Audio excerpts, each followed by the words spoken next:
Bem-vindos você que nos acompanha aqui no Prop Talks. Eu, Gustavo Zanotto, junto de Jota Batista, em mais um episódio aqui sensacional, diretamente da Convenção Secov, a Convenção Secov 2024. A gente está aqui dentro com o nosso aquário bem montado, a gente agradece o Secov por essa gentileza aqui. Do meu lado, mais uma vez, Jota Batista. Jota, mais uma conversa que constrói? Cara, nós tivemos boas conversas aqui nessa convenção Secov. A convenção tá muito bacana, temas muito atuais, discussões, debates, trazer à tona algumas visões de mercado, econômicas, tecnológicas, de comportamento. Nós já tivemos no palco, né? Ontem, no primeiro dia, falando um pouco dos movimentos de mercado que nós estamos mapeando. E aqui estamos então mais uma conversa, lembrando sempre que a missão nossa aqui no Prop Talks é atualizar você do mercado imobiliário, com conteúdos, com informações, com provocações principalmente, para que o nosso mercado evolua cada vez mais. Tecnologia, tendência, inovação, comportamento, filosofia, tudo que a gente pode fazer para atualizar o nosso mercado. E hoje, né, nesse episódio, nós estamos aqui com um parceiro do Prop Talks, a gente sempre consulta ali para ver alguns números de mercado, né, para ver alguns dados, que inclusive eu vou dar uma alfinetada já no início, a gente precisa estar mais próximo, inclusive. Mas recebemos aqui com um prazer o Guilherme da Brain. Pô, um prazer estar contigo aqui nessa conversa. Seja bem-vindo, Guilherme. Conversa do Prop Obrigado, Talks. gente. Obrigado pelo espaço, um prazer estar com vocês. E já alfineto também, acho que a gente tem que estar próximo sim. Boa. Mas a gente precisa, para costurar isso, a gente precisa ir lá para Curitiba para tomar aquela artesanal contigo lá. Boa. Que só assim vai sair uma parceria. A gente conversa melhor. Assim que começam as melhores. Exatamente. Pô, prazer tê-lo aqui conosco, então, no Prop Talks. Aqui, como eu falei, a gente tem conversas que constroem, a ideia é a gente falar sobre o nosso mercado imobiliário, uma visão do que está acontecendo, do que vai acontecer, sempre provocando aqui os nossos ouvintes. Nós temos incorporadores, imobiliários, corretores, pessoas no mercado que são interessadas em evoluir esse nosso mercado. Eu queria já te trazer para essa nossa mesa aqui, falar um pouco da Brand, como é que vocês trabalham, como é que vocês enxergam o mercado. Acho que boa parte do mercado já conhece vocês, já viu algum dado que vocês participaram, mas explica um pouco para a galera quem é o Guilherme e a Brand. Legal, gente. Eu sou um dos sócios da Brain. A Brain tem 21 anos hoje. Foi fundada em Curitiba. Hoje a gente tem uma atuação nacional. Estamos em todos os estados brasileiros. Temos lá hoje aproximadamente seus 130 funcionários na matriz, lá em Curitiba. Legal. A Brain foi fundada dentro de uma faculdade, né? O Marcos Catalia, que é nosso sócio, é o único fundador que está conosco. Ele era professor da FAI em Curitiba e fundou a Brain para ser uma empresa, junto com outros dois professores que já não estão mais conosco na Brain. Prestavam consultorias dentro da FAI, junto com alunos, né, para grandes empresas locais, Boticário, empresas sediadas, Volvo, né, empresas sediadas em Curitiba. Montaram a Brain para dar continuidade nessas consultorias de estratégia como um todo, e não necessariamente do mercado imobiliário. Acontece que um dos primeiros clientes da Brain foi o Sinduscom Paraná. E aí a gente acabou entrando na área imobiliária, né, e o Fábio entrou na sequência, eu entrei faz 13 anos e tal. E aí a Brain hoje, basicamente, mais de 90% da atuação da Brain é mercado imobiliário, ainda que a gente atue também com outras frentes, né? E aí a gente começou a trabalhar para o Sinduscom, várias empresas de São Paulo começaram a ir para Curitiba, a gente estava atuando lá para o Sinduscom, começaram a contratar a gente lá e tal, e assim a gente foi capilarizando a nossa atuação ao ponto que a gente está hoje, atuando muito com os incorporadores, com os desenvolvedores urbanos e com os fundos de investimento. E por outro lado aqui, né, na raiz do setor das entidades patronais, né? Então hoje a gente é responsável junto com a CEBIC pelos indicadores nacionais lá do mercado imobiliário. Temos uma atuação muito firme com a Abrainc em vários estudos comportamentais, atendemos Secov São Paulo aqui em todos os estudos de loteamentos, estudos interiores, e a gente atende hoje mais de 50 entidades patronais do Brasil fazendo esses dados, abre aspas, oficiais dessas cidades para mensurar lançamento, vendas, estoque. Então a gente tem a Brain hoje é um grupo, tem 3 empresas embaixo dela, tem vindo novidade aí, uma nova, já a gente pode falar. Mas a Brain Inteligência é a empresa que a gente nasceu, né? A gente trouxe ela como uma unidade dentro do grupo. O GeoBrain, que a gente está até com o stand aqui, que hoje é uma unidade de negócio que existe há seus 3 anos e pouco, mas eu brinco que ela existe há 21, né? Porque desde que a Brain existe, ela começou a construir sua base de dados. Sim. Legal. E começou a monetizar isso em forma de plataforma há 3 anos, não deixando de monetizar as consultorias. E a gente é sócio da Global Talent, né? Que é uma empresa de gestão e recrutamento, e seleção, gestão de pessoas, consultoria para gestão organizacional da área imobiliária, né? Então, fazemos recrutamento e seleção, ranqueamento, formação de conselheiros, né? Então, a gente tem hoje uma formação de conselheiros, um curso de formação de conselheiros para mercado imobiliário. Então, essa é a estrutura da Brain hoje como grupo. Muito bom. Muito bacana. Deixa eu tirar uma dúvida e já trazendo números para cá, Guilherme. Quando a gente fala de Brain, quando a gente fala de análise de mercados baseada em dados, vocês estão posicionados hoje em quantidade. Vamos falar de quantidade. Quanto de VGV já monitorado, quanto de empreendimentos ao longo desses 21 anos? Dá para ter uma noção desses números? Os big numbers? Dá. São números, às vezes, né? O quanto já foi lançado, né? Mais de 250 bi lançados através de estudos, mas a gente faz por ano, mais ou menos, a gente gosta de mensurar por ano entre 900 mil estudos imobiliários. Entrevistamos entre 50 a 60 mil potenciais compradores de forma quantitativa e uns 3 mil de forma qualitativa, em profundidade. Então essa é a atuação, e aí a gente cobre todos os estados, já fizemos aí praticamente mais de 10 mil estudos, né? Mais de 1.000 clientes, né, em carteira, mais ou menos. Bacana. Muito bom, muito bom. Então vocês estão mergulhados de verdade no que a gente fala que é o grande ativo do setor hoje, que é o dado, que é ele que configura como o empreendimento vai ao mercado. Né? Sem dúvida. A gente tem, até você vê o nosso name é Brain Inteligência Estratégica, não é Brain Pesquisa.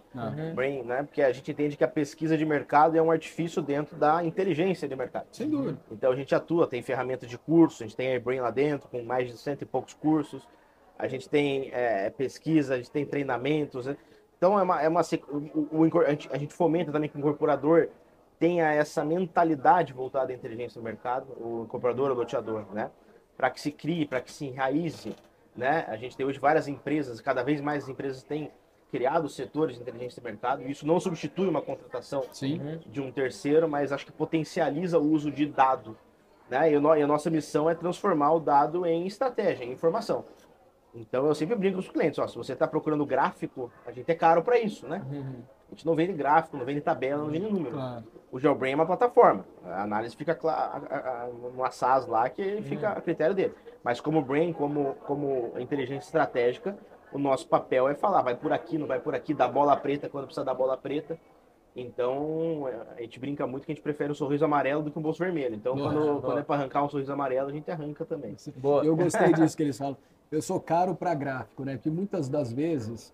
Eu não sei se o cliente que chega até vocês, Guilherme, ele está com esse pensamento, não, preciso só de um gráfico de tamanho de mercado. Tamanho de mercado. Pô, isso aí ele faz por ele, né? Agora, quando ele quer conceber o melhor empreendimento para aquela melhor área que ele tem, ele não pode ficar pensando em custo, ele tem que pensar em tornar aquilo real através de uma viabilidade de negócio.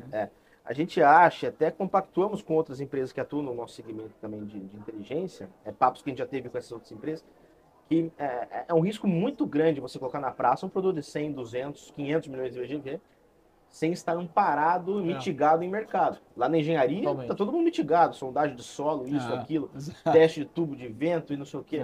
Você mitiga risco, né? E em mercado, às vezes, a gente deixa de mitigar risco. Então, você se apropriar de um estudo, de uma empresa terceira, ou internamente mesmo, ou de plataforma, ou seja, se apropriar da inteligência do mercado não é o que vai acreditar o sucesso ou o insucesso do negócio.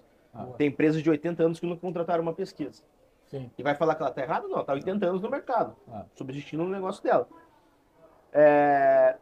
Da mesma forma que tem empresas que contratam muito e erram. Né? Então, assim, o estudo de mercado, a pesquisa, não é o que acredita o sucesso e o insucesso do negócio. Se você não fizer, não significa que vai dar errado. Se você fizer, não é a garantia que dará certo.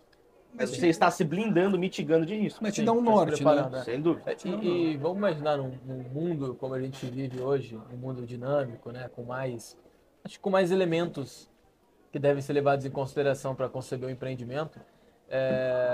Como é que vocês, nas análises, nas pesquisas e nas consultorias, vocês veem esse novo... Às vezes fala de novo consumidor, é meio foda porque faz tempo que é um novo consumidor. Mas esses novos comportamentos que estão acontecendo, a gente, do próprio Talks, a gente gosta de...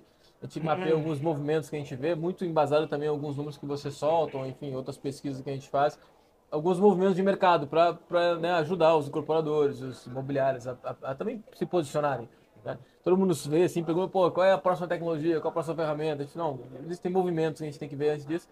Mas a gente vê que principalmente o comportamento das pessoas tem mudado muito rápido, né? A gente está numa dinamicidade maior de mudança das coisas. Geralmente demorava mais tempo para mudar, né? Agora está mudando toda hora, aí volta, muda, enfim. Mas para o nosso mercado de real estate, que a gente está falando de um ciclo longo, a pessoa vai lançar um empreendimento de hoje para daqui a 4, 5 anos. Como levar em consideração esses novos comportamentos, além do hype, de, pô, as novas gerações agora querem alugar, não querem, não, mas aí o prédio tem que ter serviço, não tem que ter. Como conceber isso num ponto mais longo prazo, né? O primeiro ponto que a gente fala é ter a clareza de conseguir separar o que é tendência do que é modismo. Boa. Então a gente tem muito modismo. E isso, inevitavelmente, impacta em efeitos manadas aí no nosso mercado. Sim. Né? Então você tem empresas realmente que trouxeram um grau de disrupção para o nosso mercado, foram bem e se posicionaram bem, mas não significa que todas as outras, em realidades distintas de mercado, vão no mesmo viés. Exemplo, né? A tendência da locação versus a moradia para o jovem. Isso é uma realidade, talvez, onde a gente está aqui, Zona Oeste, Zona Sul de São Paulo. Vai ser uma realidade num grande centro, né? Mas será que se replica numa mesma proporcionalidade E outras no localizações. Recife, em Fortaleza, em Porto Alegre, em Curitiba, na Zona Norte de São Paulo, em Guarulhos, né? Então, isso é um dado que até o Estadão publicou ontem. A gente está gravando aqui hoje no dia 27, no dia 26, o Estadão publicou ontem uma pesquisa nossa, onde a gente ouviu 1.200 pessoas e separamos por geração, que atesta que a maior intenção de compra hoje no Brasil está na geração Z. Né? Mas como assim, geração Z? Não é o jovem bacanão de São Paulo que quer morar alocado num estúdio muito bem transado, cheio de serviço? Sim, também. Só que a gente esquece que 30% desse nosso público é classe C, que a compra da casa está ligada a maior conquista da vida daquela pessoa. Né? Então, acho que, por exemplo, é modismo a tendência da locação? Não. Eu acho que é até por restrição de funding, a baixa affordability ali do cliente, um monte de elemento que fomenta a locação. Então, tem que o mercado multifamily aqui, eu acho que vai, assim, um dos grandes erros. Mas não significa dizer que a geração Z não quer. Perfeito. Tem clientes nossos que vivem no Minha Casa Minha Vida, por exemplo, eu ouvi da Eduarda da BRZ esses dias. A maior parte dos nossos clientes já é a geração Z. Sim. Né? Então, por exemplo, esse é um dogma do mercado que, né? Da mesma forma que se criou na pandemia vários dogmas, né? Muita gente teve muito produto muito bem sucedido. E eu sou fã de vários desses produtos de lazer para o AAA, para o topo da pirâmide. Né? Para piscina com onda, mas vocês não têm noção da quantidade de estudo com piscina com onda que a gente já fez no Brasil depois disso. Até brinco, haja surfista milionário. Boa, para comprar tudo isso. Pô, maravilhoso que o JH fez lá, o Oscar fez lá em Campinas, né? Umas coisas lindas, maravilhosas e que funcionaram muito bem e que são invejáveis no bom sentido. Mas será que a gente consegue replicar numa mesma proporção? Então, isso é a lógica do efeito manada. Eu acho que esse é um grande risco da falsa leitura de tendência em alguns casos. Cara, porque a gente tem que entender a localidade, né? Agora, assim, a tendência pela segunda moradia eu acho que é correta. Nos seus mais diversos desdobramentos. Da multipropriedade, da cotinha de 50 mil, ao lote da Fazenda Boa Vista. Né? Mas a gente tem que entender que não dá para fazer uma Fazenda Boa Vista em toda a cidade. Você pode ter tendências no nível macro, que elas devem ser estudadas para o nível micro, se aplica na tua localização. Por exemplo, um dado que a gente mensura é a pretensão de compra para lazer. A gente está lá com 48% de intenção de compra no Brasil, o maior patamar histórico. Quase 50%. Não significa dizer que 50% comprarão em 2 anos, senão em 4 anos toda a população compraria. Todo mundo... tem muita interveniência no caminho. O cara ia casar, separou, o cara ia se mudar para um trabalho, perdeu o emprego, um monte de coisa. Mas uma tendência clara que a gente viu depois da pandemia foi o platô alto que a gente está hoje na pretensão de compra de imóvel de lazer. Historicamente, de quem queria comprar imóvel no Brasil, 3 a 5% queria um imóvel de lazer. O último dado nosso, a gente mensura isso trimestralmente, de intenção de compra, 15%. E tem se mantido em 2 dígitos. Então, acho que isso é oportunidade para o litoral catarinense, é oportunidade para a multipropriedade, é oportunidade para o Nordeste, é oportunidade para quem está um layer abaixo, está democratizando a segunda moradia. Então, quando a gente fala do litoral catarinense, não é só o litoral catarinense, Balneário, Praia Brava, mas talvez Barra Velha, Pissarras, que está fazendo Itapuá, que é um dos municípios que mais cresceram no Brasil, que está fazendo produtinho de 400, 500 mil reais para uma família de 15 mil. Uma classe média que está almejando um lazer. Né? Então, acho que essa tendência, por exemplo, da segunda moradia está se mantendo em alta vários trimestres. Boa, muito legal. E até assim, quando a gente fala de tendência, né, e de comportamento principalmente, que eu acho que vai moldando as tendências a partir dos comportamentos, de novas tecnologias, mas sempre fala que não é que vai, por exemplo, alugar, né, o que a gente falou, o aluguel tem uma polêmica, né, alugar, morar, comprar, esse tipo de coisa, mas não é que isso é o novo, as gerações só fazem, vão fazer isso agora, a geração Z, mas é que isso, acho que acrescenta um novo modelo de negócio no mercado. Acho que é muito mais do que substituir um modelo, acrescenta uma nova maneira. O que eu tenho visto nos últimos anos é que a gente tem acrescentado novas maneiras de fazer negócio dentro do mercado imobiliário. Né? A gente saiu de compra, venda, aluguel, agora a gente tem aluguel vários formatos. Em todos os... Começou a acrescentar novos modelos, né? Do levantamento do funding à venda do imóvel. Novos formatos. Enfim, a tecnologias construtivas, a estrutura de capital daquele produto, né? Tudo, acho que tudo tem... E isso daí que gera essa dúvida, né, do incorporador, por exemplo, que nos ouve, tá, beleza, acrescentou vários modelos, e qual que eu faço? Né? Aí que vem, acho que essa predição de uma pesquisa, de olhar a realidade do mercado e respeitar o DNA da empresa. Perfeito. Não adianta você falar de CRI para uma empresa que é essencialmente patrimonialista e vive de renda.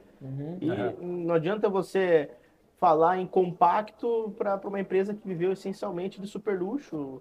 Ou de falar de Minha Casa Minha Vida para uma empresa que viveu essencialmente de super luxo. Já vi de um cliente nosso que atua no luxo que é inconcebível alguém morar em 60 metros. É a realidade que ele viveu. Exato. Né? Então, assim, não adianta você falar, vamos fazer Minha Casa Minha Vida para um cara que tem um DNA.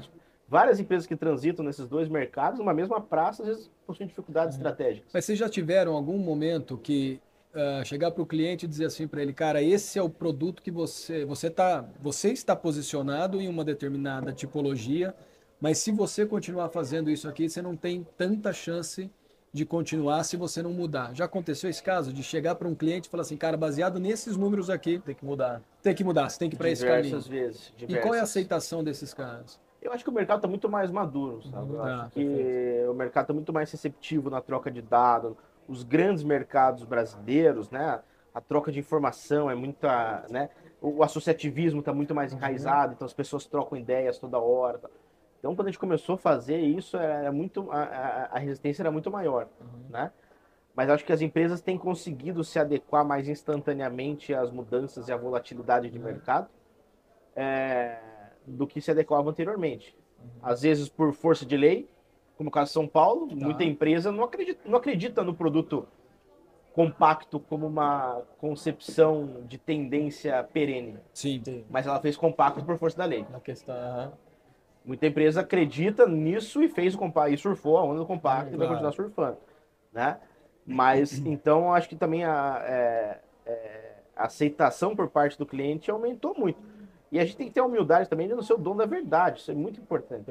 São inputs de mercado, acho que tem outros tantos inputs que esse cara tem que fazer. Ele vai ter que olhar a planilha dele lá, ele vai ter que olhar a última linha dele lá, né? E às vezes o que o mercado está pedindo, está concebendo, não funciona para o modelo financeiro dele. Claro. Então, beleza, só que assuma que talvez você vai ter que expandir em linhas de produto ou expandir geograficamente nesse produto que você quer para manter a tua estratégia de lançar X milhões e vender Y bilhões por ano. Perfeito. Né? Então, acho que é mais do que falar não siga por aqui, não siga por lá, é também tentar abrir a mente para demais caminhos, né? É construir junto esse caminho, né? Exato. A gente atua muito em estratégia das empresas, né?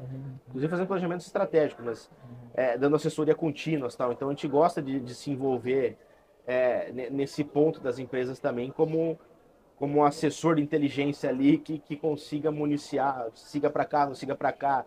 Ó, os players concorrentes teus estão indo por esse caminho, não estão, né? Então Eu imagino que a Brain ela consegue entrar em diferentes momentos do incorporador, né? Sem dúvida. Na compra da área, já tendo a área e pensar o produto, e o produto já pronto, entregue e não está tendo uma velocidade de venda legal, a Brain entra lá e fala, vocês erraram em algum momento aqui. A gente tem a linha toda do desenvolvimento imobiliário, né? Desde prospecção de cidades. Se você pegar aí a última janela de IPO, você pegar vários dos prospectos de quem abriu, de quem tentou e não conseguiu, tem muito dado nosso dentro dos prospectos lá, porque a gente foi contratado para entender potencial de expansão. Então não tem nem terreno. Sim. A empresa queria saber, para onde vai? Ela precisa, para conseguir captar aquilo que ela está almejando, lançar isso. Para lançar isso nessa linha de produto, ela precisa acessar essas cidades. Sim. Então, assim, desde as expansões das empresas, né? Então, um exemplo, o cara que vive de Minha Casa Minha Vida, vamos olhar onde tem um potencial grande de crescimento de famílias faixa 2 e 3, e onde a gente está desligando pouco na FGTS. Claro. O delta Excelente. entre isso aí, quanto maior o delta, melhor o potencial da cidade. Claro, sem dúvida. Sem Então, dúvida. desde até depois, naturalmente, estudos de vocação de terreno, que podem servir para um multifamiliar, pequeno, torre única, bairros planejados, que a gente tem atuação em boa parte dos bairros planejados que estão saindo aí no Brasil, né? Estudos de vocação, então a gente atua muito também no varejo, fazendo um estudo de potencial varejista, definição de mix, expansão de ABL, né? E teste de produto, né? Então, o momento que antecede o lançamento, onde você valida aquele produto à luz do cliente, Sim. de forma qualitativa, de forma quantitativa. Então, quando alguém liga, manda uma mensagem e fala, Guilherme, preciso de uma pesquisa, eu falei, calma, vamos lá. Vamos entender o que é, porque assim, não é um produto de prateleira que a gente entenda, e não tem um certo e errado, tem empresas que atuam assim. A gente não acredita, eu tento mostrar para os nossos clientes, para as pessoas que nos procuram, o porquê a gente acredita nisso. Não há uma metodologia única que seja a salvadora da pátria, bola de cristal, que vá servir independente do tipo do produto, independente da fase que esse produto esteja. Sem dúvida. Pesquisas quantitativas de demanda. A gente faz muito, loteamento popular, Minha Casa Minha Vida, produto de médio padrão, onde você precisa saber o tamanho da demanda. Tem uns 500 lotes para lançar numa cidade pequena. Pô, você tem que saber se tem 500 famílias que têm intenção de compra, aceita localização, preço, né? Agora vai falar com um produto de segunda moradia, de altíssimo padrão. Ou vai falar com um produto de altíssimo padrão, aqui em São Paulo. Lançamento na Vila Nova Conceição, num produto de 10 milhões de reais. Você vai conseguir entrevistar esse cara na rua? Não vai. É uma entrevista plenamente qualitativa. Você vai colocar 20 unidades. Será que tem 20 famílias em São Paulo para comprar um apartamento de 10 milhões na Vila Nova? Pergunta retórica. A gente sabe a resposta que sim. A questão é, será que essas famílias que estão procurando imóvel na Vila Nova e têm bolso para pagar 10 milhões, gostarão do teu produto? Ou seja, qual aderência que o teu produto terá? Então, tem metodologias distintas. O problema não é o tamanho da demanda. É se o cara quer o piso aquecido no banheiro de serviço. Se quer ter 2 cubas, não, o tamanho da suíte tá bom. Se o pé direito é isso. Se o lazer precisa ter a quadra de beach tênis ou de saibro, ou se a fachada, se os aspectos paisagísticos estão pegando ele ou não estão, se a assinatura da mobília que você vai colocar de um artefato lá vai gerar adesão ou não. É esse tipo de negócio que vem numa pesquisa de alto padrão. Está mais direcionada na demanda do que simplesmente na oferta. A demanda está direcionando a oferta muitas vezes. Exato. Na verdade, nesse caso, a oferta cria a demanda. Tá, ok. Pode ser até isso. Pode ser até isso. Tem uma demanda latente, vamos dizer assim, para eu fazer um produto lá de 45 milhões. Você não vai ter uma demanda latente disso. Esse cliente mora bem, né? Esse cliente... Mas talvez você vai estar... essa demanda, né? Você vai estar no melhor da Pereira Coutinho aí você consegue, com aquele produto, criar uma... Né? Então, no alto padrão é muito comum, é um contragosto econômico, da teoria econômica, mas onde a oferta até cria-se... Em estudo de vocês, quando a gente sai Bom, vamos descer aqui, né? Vamos vir aqui pro Minha Casa Minha Vida. Minha Casa Minha Vida foi muito tempo o cara fazendo conta, né? Tanto o desenvolvedor quanto o comprador, sempre fazendo conta. Será que isso aqui fecha o que eu tenho para pagar? Será que isso aqui fecha o que eu posso pagar? Tem sempre esses dois lados. Diga, Guilherme. Não, e ele prepondera, eu concordo. Sim, né? E dentro desse estudo de vocês, já conseguiu entender que mudou esse cenário? Agora, o cara que fazia a conta, se eu posso pagar, ele está olhando para um negócio mais de requinte, ele está olhando para um... Requinte é meio difícil falar para Minha Casa Minha Vida. De diferenciação. De diferenciação. Vocês têm isso já? Sim, sim. A gente fez até com a Cebic ano passado para apresentar no ENIC, porque a gente fica muito no quantitativo, né? Sim. Esse ano tem 127 bilhões de FGTS, maior orçamento da história. X unidades são desligadas no faixa 1,5, agora no 2, no 3. O teto, a gente fica na esteira quantitativa e a gente não humaniza isso, né? Lá no final, na ponta, tem uma família que está coabitando, tem uma família que está na locação, com aluguel oneroso, né? E sim, acho que a preocupação, o grande desafio hoje do mercado econômico, vocês sabem disso, todos os incorporadores que atuam no segmento sabem, é a conciliação. Vai ter um painel daqui a pouco que a Dani da Tenda vai falar sobre isso. A conciliação do pró-soluto dele com aluguel, com juros de obra, não fecha a conta, né? Então muitas empresas estão lá fazendo seus pró-solutos em 72, 100 meses. E há um risco jurídico grande nesse sentido, né? Uma vez que você desliga na planta para caixa, e o cara deve para caixa. Ali você fica, né? Mas esses requintes ocorrem. A qualificação do imóvel do Minha Casa Minha Vida é muito visto, não só numa cidade como São Paulo, que você consegue fazer um HIS, um HMP em regiões muito bem valorizadas, mas no interior, em outras praças, né? E aí ele começa a colocar isso como condicionante de compra ou como critério de escolha, porque a oferta é muito capilarizada. Sim. Então ele faz a conta e o aspecto que define seguir por A ou B, às vezes, não é só a conta. Se a conta empata, ele vai para o melhor, naturalmente. Sem dúvida. A questão daí é, dentro daquelas estratégias de marketing, sabe muito bem oferecer mais por menos, mais pelo mesmo, menos Sim. por menos. Tem empresa que oferece menos por menos, está tudo bem, é aquilo lá. Ah. É o mais barato, a conta mais é seco.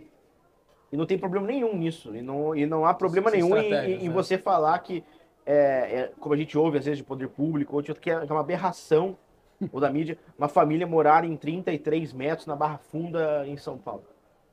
Não é aberração nenhuma, essa família morava na Billings. Sim. Empilhado lá, sem saneamento, com risco de queda, né? Isso é uma aberração. Se trazer esse cara para morar em 33 metros, não é uma aberração.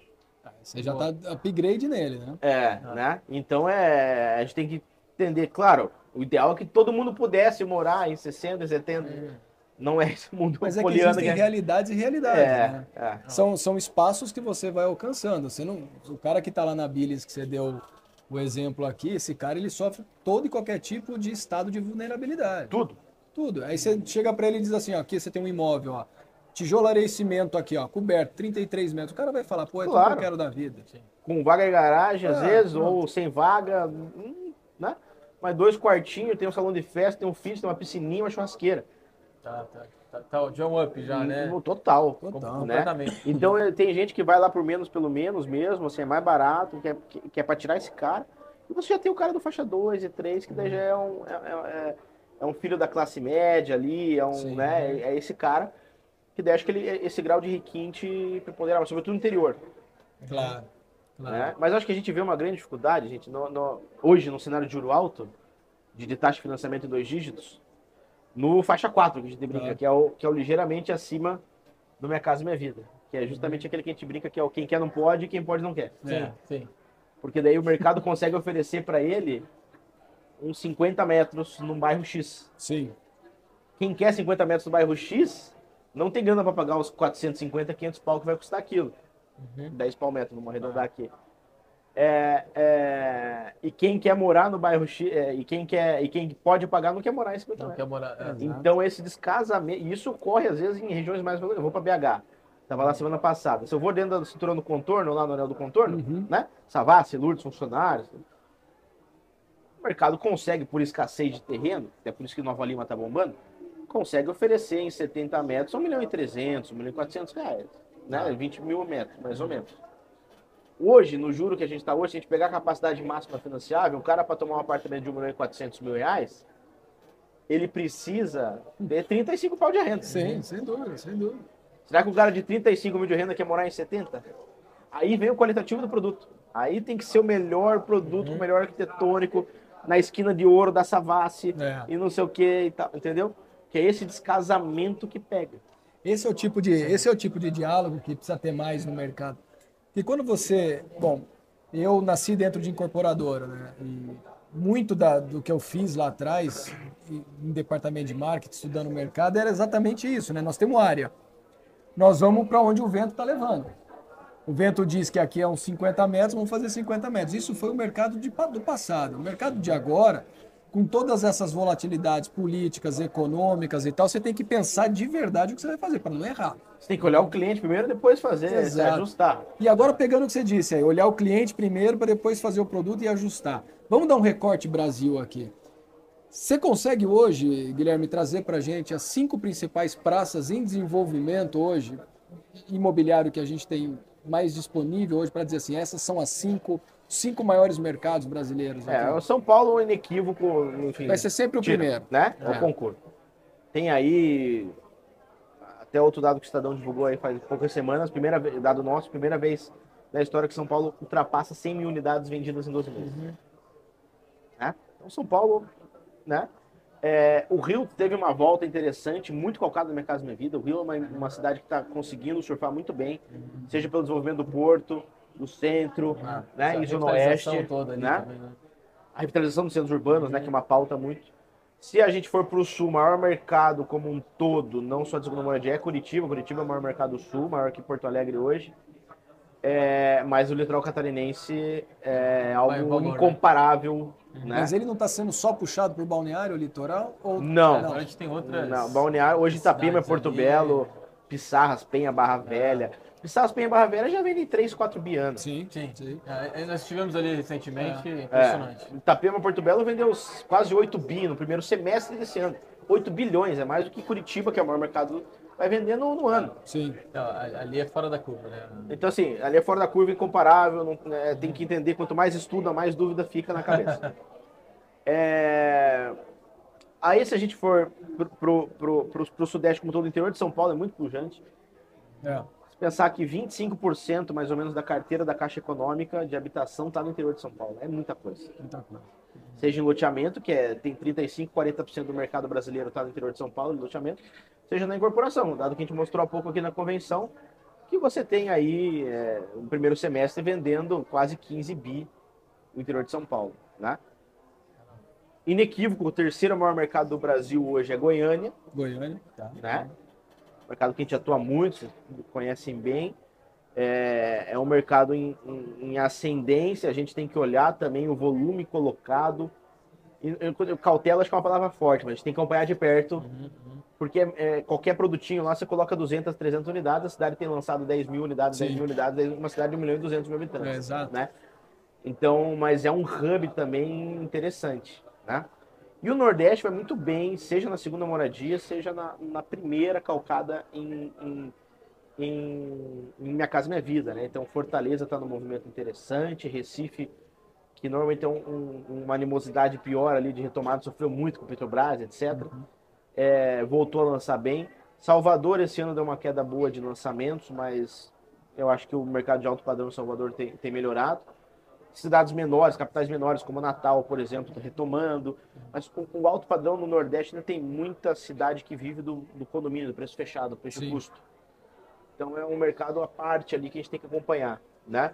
Mas eu iria, assim, se eu fosse eleger, eu elegeria Fortaleza, Ceará ali, Goiânia, né? São Paulo, Curitiba e Rio de Janeiro, barra litoral catarinense na segunda moradia. Muito boa. A gente vai bastante para o Nordeste lá, a gente tem visto bastante evolução no mercado imobiliário lá também, né? Muito. Qualificação de produto. Empreendimentos espetaculares em lançamento e entrega. Principalmente a gente vai muito para João Pessoa lá. É a bola, a cidade, capital que mais cresceu. A gente vê uma qualidade de entrega lá e de inovação até nos empreendimentos e o metro quadrado muito baixo ainda comparado, né, a outros lugares. Dá vontade de mudar, né? Dá uma corridinha na hora lá que fecha das 5 às 8 da manhã, todo dia tem a hora fechada, então qualidade de vida muito alta.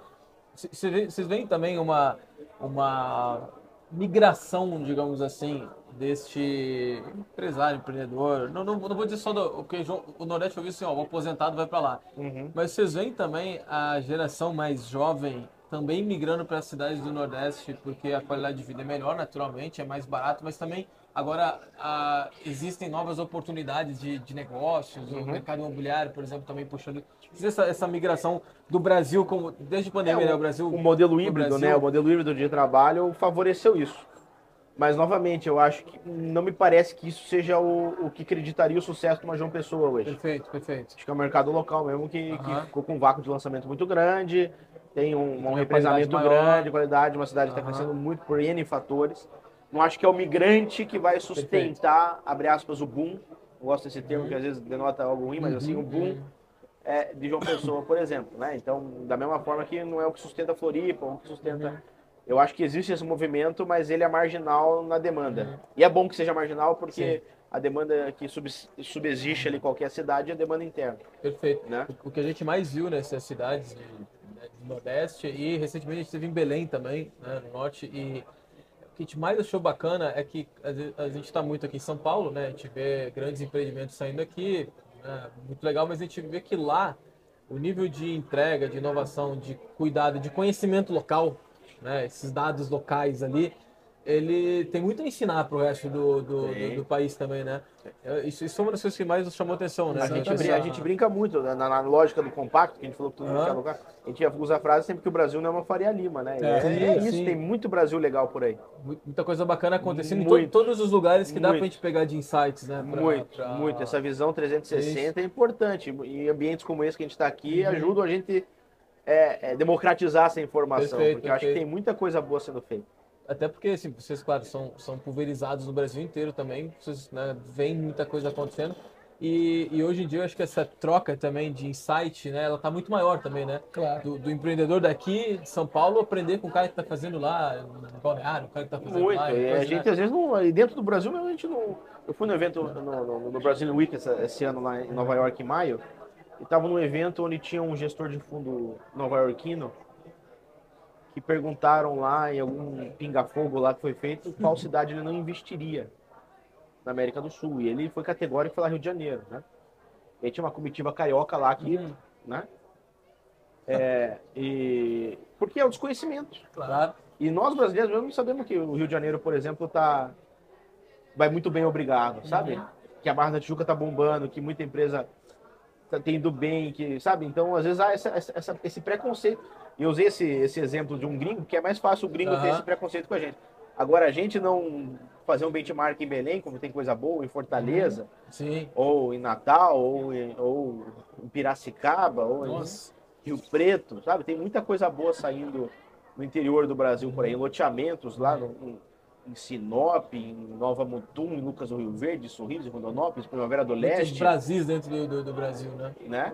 Então, muito legal. Tem muita coisa para aprender. Mato Grosso tá fantástico também, o mercado horizontal. Boa. Isso é legal porque a gente, assim como vocês também, como eu falei, são pulverizados, a gente tem sido muito procurado, pois a gente é conselheiro de inovação de alguns incorporadores, e nós somos muito procurados justamente agora, cada vez mais, não só para saber qual é a próxima inovação, como é que, né, eu concebo o empreendimento, mas para saber assim, cara, vocês estão em vários lugares, vão para vários lugares, o que está acontecendo em outros lugares que eu posso pegar, adaptar, claro, né, porque são lugares diferentes, mas que eu posso adaptar para cá. E aí vou te estar se encaminhando já para o final, já? Sim, estamos. Pô, isso é uma conversa que a gente poderia ficar muito tempo, mas quero trazer só mais um tema aqui para a gente ir encerrando. A gente falou de tendência, né, cuidar com os modismos, mas naturalmente também muitas tendências elas vão ficando, né? Elas vão naturalmente se tornando confirmações e aí a partir desse momento o mercado muda.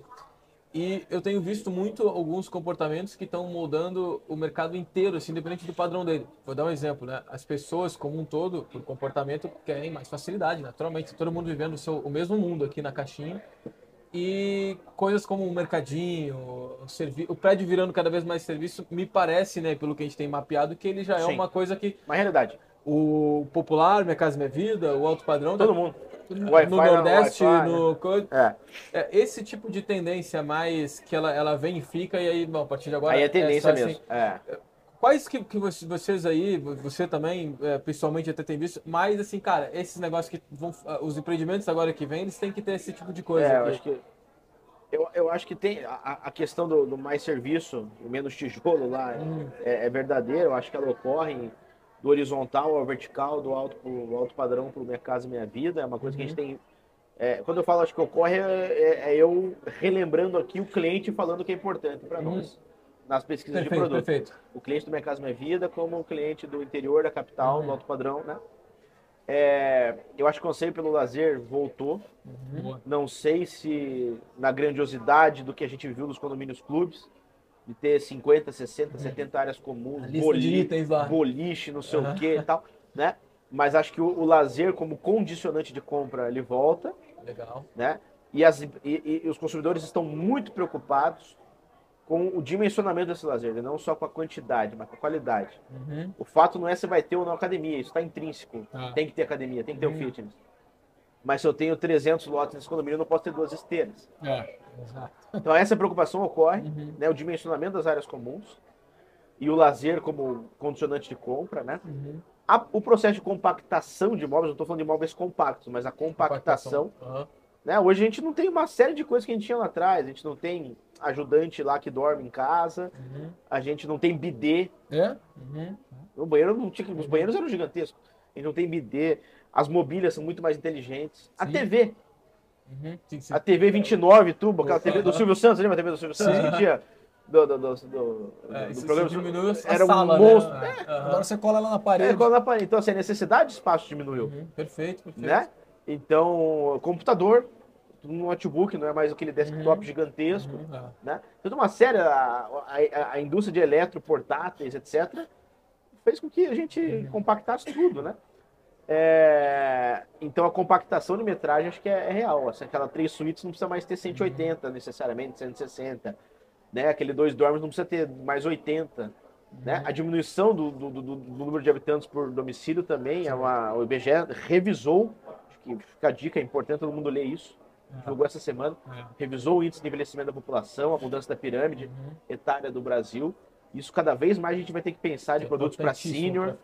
Né? Então, assim, eu acho que a tendência também de ambientes voltados à população de terceira idade, os senior living estão crescendo Vindo muito. com força, né? Então, pô, a porta de 90, a área de manobra, o botão de emergência, um monte de artifícios, né? E eu acho que aspectos de sustentabilidade começaram a virar a chave. A sustentabilidade está vendendo no Brasil há muitos anos, eu acho.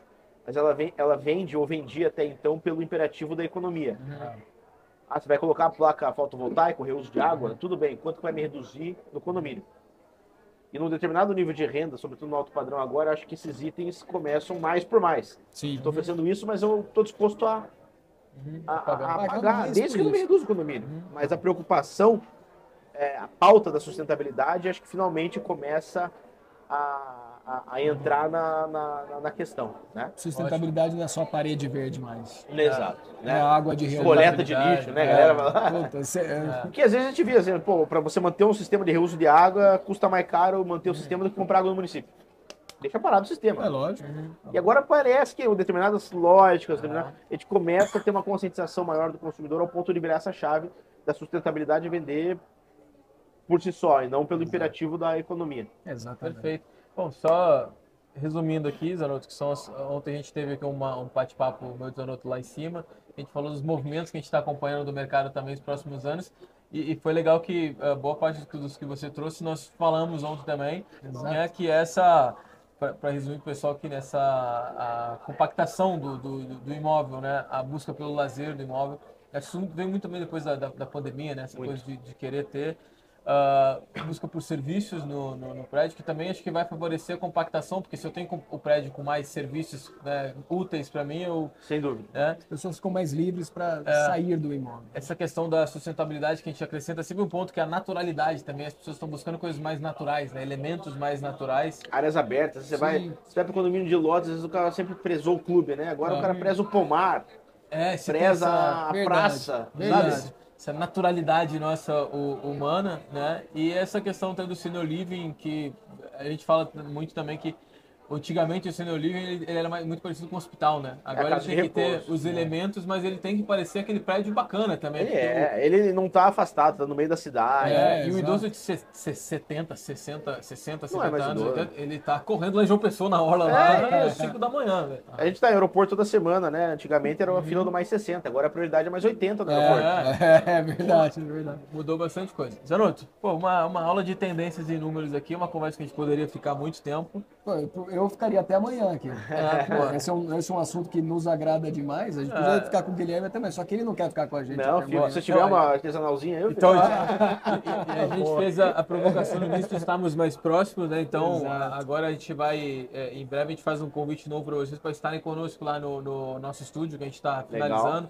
Vamos relançar alguns programas novos lá do Prop Talks e aí podemos conversar mais sobre as tendências. Levar mais alguns pessoal. Conte com a gente, foi um prazer. Muito obrigado por estar Guilherme. Conosco. Valeu. Obrigado mesmo. Pessoal que está nos ouvindo aí, foi um prazer estarmos aqui mais uma conversa. Acompanhe a gente lá nos nossos canais do Prop Talks, os canais da Brain. Tem muita coisa, né? Vocês incorporadores que nos acompanham, que gostam do nosso conteúdo e que ainda talvez não consumam os conteúdos da Brain, estejam atentos que, como o Guilherme bem falou, em várias etapas vocês podem se beneficiar, né, desse trabalho. E a gente tem muito conteúdo gratuito mesmo. A gente divulga muita coisa. Como eu Senior Living, a gente fez um estudo gigantesco sobre o Senior Living, que está divulgado no nosso site, no nosso aplicativo. Inclusive, a gente, como eu falei, a gente se usa muito dos números e das análises que vocês fazem para pautar os nossos movimentos também. Então, obrigado por mais um episódio conosco. Acompanha a gente lá, Zanotto, Jota Guilherme, Brain, Prop Talks. Até a próxima. Até a Tamo junto. próxima. Valeu. Valeu.